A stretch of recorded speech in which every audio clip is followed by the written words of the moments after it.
రాజకీయంగా వాడుకోవాలని చూస్తోంది. దీని మీద ఏం చెప్తారు మీరు నట్టికుమార్ గారు?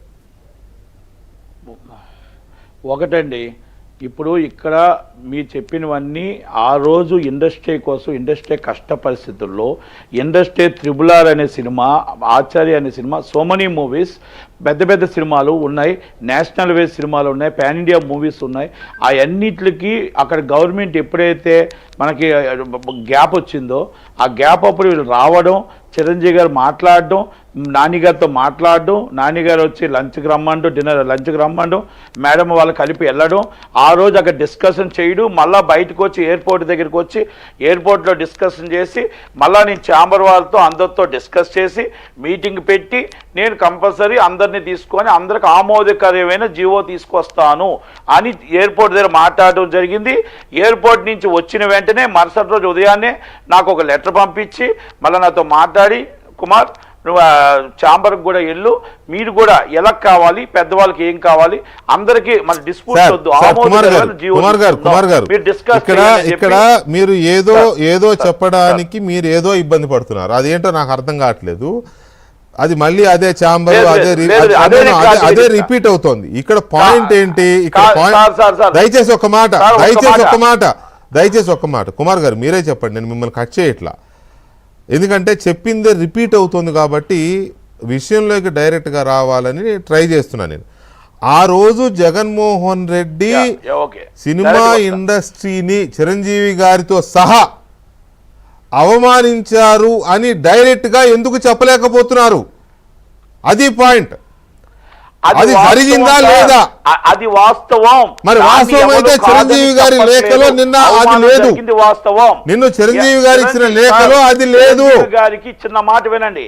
నో చిరంజీవి గారికి ఎదుటి వాళ్ళని వాళ్ళు తప్పు చేసినా, వాళ్ళు అవమానించినా ఆయన ఒకటే, వాళ్ళకి సంస్కారం లేదు వదిలేస్తాడు తప్ప దాన్ని డిస్ప్యూట్ రేజ్ చెయ్యరు. నేను చిరంజీవి గారు డిస్ప్యూట్ ఎందుకు రేజ్ చేయలేదని నేను అడగట్లేదండి. ఇక్కడే తేడా వస్తుంది అర్థం చేసుకోవడంలో. చిరంజీవి గారికి అవమానం జరిగినా, కష్టం కలిగినా ఆయన ఓపెన్ గా బయటపడాడు, రైట్, అంతవరకు బాగుంది. కానీ అది చూసిన మీలాంటి వాళ్ళు, నాలాంటి వాళ్ళు, పక్క వాళ్ళు వీళ్ళు అంటారు కదా, ఏంటయ్యా చిరంజీవి గారిని అలా ఎందుకు బిహేవ్ చేశావు, చిరంజీవి గారిని అలా ఎందుకు ఆ మాట అంటారా? అనరా? అంటారు కదా. మీరైతే చిరంజీవి గారి మీద కూడా వాళ్ళెవరు, ఆ విషయం నాకు తెలుసు. ఇప్పుడు ఇది కూడా అలాంటిదే.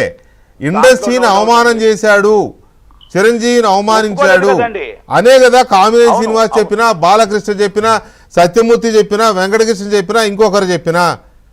దాన్ని ఎందుకు యాక్సెప్ట్ చేయలేకపోతున్నారు? జగన్మోహన్ రెడ్డి ఆనాడు ఇండస్ట్రీని దారుణంగా అవమానించాడు అనే దాన్ని ఎందుకు ఓపెన్ గా మీరు చెప్పలేకపోతున్నారు? మీరు అందరూ ఏంటి, మీకున్న ఇబ్బంది ఏంటి? అవమానించారు అనేది వాస్తవం, ఏమి ఇబ్బంది లేదండి. అవమానించింది వాస్తవం, అక్కడి నుంచి నడిపించింది వాస్తవం.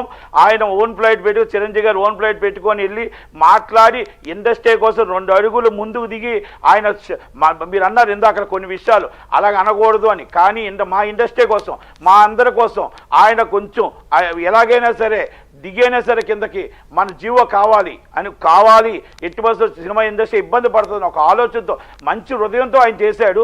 ఓకే, ఎదుటి వాళ్ళకి ఒకటి అంటున్నాను, నమస్కారానికి ప్రతి నమస్కారం చేయడం ఆ సంస్కారం అండి అది. ఆయన చిరంజీవి గారు అందరూ వాడు ఒకటి చూడండి, ఆయన విషయంలో ఇంత జరిగినా కూడా ఎక్కడ ఆయన డిస్ప్యూట్కి వెళ్ళడు, ఎదుటి వాళ్ళని వెళ్ళనివ్వడు, వద్దు మనకి ఎందుకు. ఆయన నిన్న కూడా బాలకృష్ణ గారిని కానీ ఎవరిని ఏమనలే, వ్యంగ్యంగా మాట్లాడినట్టు అనిపించింది, నన్ను వ్యంగ్యంగా మాట్లాడినట్టు అనిపించింది కనుక ఇది జరిగింది. ఇప్పుడు కూడా ప్రజలకు నేను సమాధానం చెప్పకపోతే ఇది కరెక్ట్ కాదు అనేది విషయంలో చెప్పారే కానీ, ఇది నేను ఎన్నోసార్లు నేను ఇది డిస్కస్ చేయడం జరిగింది, మీ దగ్గర చెప్పడం జరిగింది. ఎందుకంటే మా ఇండస్ట్రీని అవమానించడం జరిగింది, ఆ జీవో అనేది తీసుకొచ్చింది చిరంజీవి గారు వాస్తవం, కానీ దాంట్లో అవమానం జరిగింది అనేది వాస్తవం, దాంట్లో ఖండించలేదు ఆర్నారమూర్తి అనేది వాస్తవం. ఆ రోజు పోసాని కృష్ణమూర్తి కానీ, ఆలీ గారిని కానీ మేము అందరినీ అడిగాం. ఇప్పుడు కూడా ఇందాక కూడా ఒక లైవ్లో చెప్పా, ఏమవుతున్నారు మీరు రాజమౌళి గారు, ఏమయ్యారు మీరు మహేష్ బాబు గారు, ఏమయ్యారు ప్రభాస్ గారు, ఆయన మాట్లాడిన మాటలకి మీరు ఎందుకు ఖండించట్లేదు, ఎందుకు మీరు ఇది జరిగిందని చెప్పట్లేదు? జెమినీ కిరణ్ గారు మన అవసరం కోసం వెళ్ళాం, మన అవసరం కోసం వెళ్ళేటప్పుడు ఆయన మీ పెద్ద మనిషిగా మీ ముందుకు వచ్చాడు. ఇప్పుడు ఇష్యూ జరుగుతుంది. ఇష్యూ జరుగుతున్నప్పుడు ఏదో ఇష్యూ అసెంబ్లీలోకి వస్తే ఇప్పుడు వైసీపీ వాళ్ళకి అక్కడ ఏదో అన్నారని వాళ్ళు ఏదో పట్టుకుంటున్నారు. ఓకే, వైసీపీకి టీడీపీకి కూటమికి అది రాజకీయం, చిరంజీవి గారికి రాజకీయం కాదు. చిరంజీవి గారు అందరివాడు, చిరంజీవి గారికి సంబంధం లేదు. చిరంజీవి గారు అందరి కోసం వెళ్ళాడు, ఇండస్ట్రీ కోసం వెళ్ళాడు తప్ప ఆయన రాజకీయాలకు దూరంగా ఉన్నాడు. ఇది వాస్తవం. మీరు మళ్ళీ ఇంకోటి అంటున్నారు చిరంజీవి గారు ఎందుకు ఖండించలేదని.